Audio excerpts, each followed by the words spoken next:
It is a harbour heavy with the traffic of the oil industry. Aberdeen is this country's oil town, has been for 40 years and will be for decades more. According to BP at least, whose latest £4 billion investment has been endorsed by the government.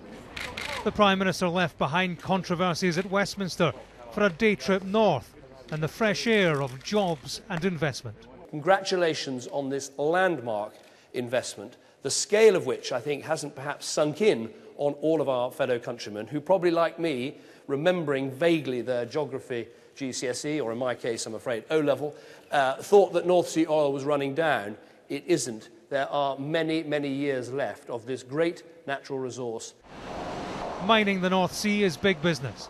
Around 90% of the UK's oil and 50% of gas is supplied by British companies. But today's production is only around half of what it was a decade ago. There are still hundreds of oil and gas wells off the northeast coast of Scotland. The BP money will go into the Clarefield west of Shetland. 2 steel platforms will be built to mine an estimated 640 million barrels of oil. It will provide many hundreds of jobs in the UK in engineering and drilling, oilfield services jobs over the field life. This is in addition to the 600 people working directly on this project right now.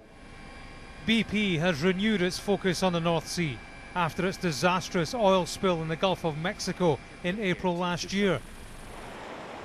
From beneath the North Sea surface, the company says it could be extracting oil to the year 2050 and beyond. But environmentalists ask, at what cost? It's far more difficult to deal with an accident there than it was in the relatively benign conditions of the Gulf of Mexico.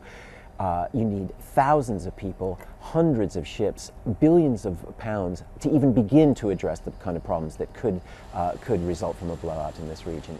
The United Kingdom is desperate not to be over-reliant on foreign fuel. But David Cameron's difficulty is in balancing the interests of the economy with the interests of the environment and the environmental lobby. North Sea oil is an uncertain ride. But for these offshore workers returning to news of investment, along with everyone else in the industry, there is the reassurance that they'll be making the return trip for many years to come. James Matthews, Sky News, Aberdeen.